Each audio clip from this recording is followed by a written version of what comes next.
خواهری که به داخل پارلمان برای بنده حقیر حرف به میان آورد از صفحات مجازی، خیلی از دوستار من مشاهده کردم به خاطر دفاع از دین و اسلام برای از اون تهمت، حالا یا تهمت یا واقعیت، اما ما که به چشم خود چیزی دیدیم ما که خبر نداریم، اما الفاظ رکیک، خدای نخواسته فحش، حرفای ناشایست، حرفایی که بالاخره در شأن یک مسلمان نیست.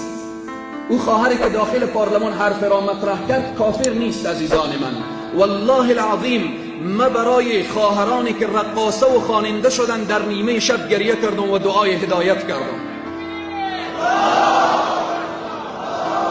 به این خواهری که داخل پارلمان موضوع مطرح کرد، به سایر خواهرانی که اونها ندانسته نفهمیده، اونها نمیشناسن نمیفهمن علم دین، اونها نیامدن که یک کتاب اسلامی مطالعه کنن، سخن یک عالم دین رو بشنون، ولی مسلمانن، به آغوش مسلمان تربیه شدن، به آغوش مسلمان بزرگ شدن، اما این که فکر اونها، منهج اونها تغییر کرده، این وظیفه من و شماست که سبب هدایت اونها بشیم.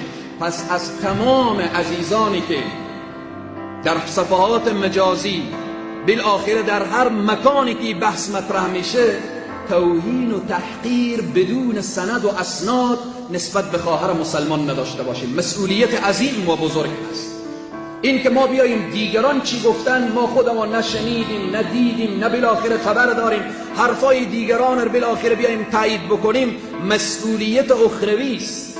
والله العظیم این دلسوزانه میگم، در حالتی که دوستا به خاطر حمایت از دین اما الفاظ رکیک برای یک خواهر مسلمان، من او خواهر مسلمان میگم، تا به حال نیامده به صفحه تلویزیون بگه که من مسلمان نیستم، تا به حال نیامده بگه من مسیحیم یا یهودیم یا غیر مسلمان و دهری و ملحد شدم، میگه من مسلمانم.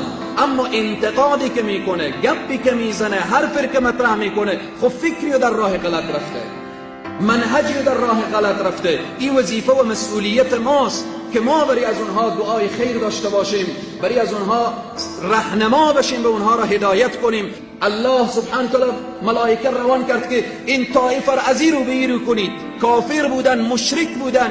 رسول الله فرمودن اللهم اهد قوم فانهم لا یعلمون، خدای قوم را هدایت کن، اینها نمیفهمن، اینها نمیدانن، اینها بیراه رفتن.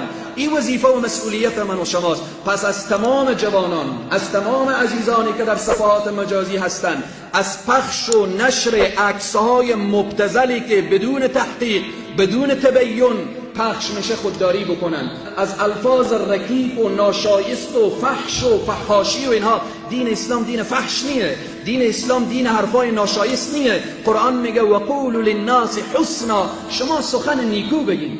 وقتی خدای عزوجل ذات اقدس الهی رب ماست به ما میگه وقولوا للناس حسنا، وقتی پیامبر ما رحمت للعالمین هست، قرآن کتاب هدایت و جاویدان هست، ما چرا بیاییم از فحاشی و از فحش و از حرفای زشت و رکیک و ناشایست بیاییم استفاده بکنیم؟ و او هم در مقابل یک خواهر مسلمانی که دعا میکنیم خداوند او و امثال از او هدایت بفرماید.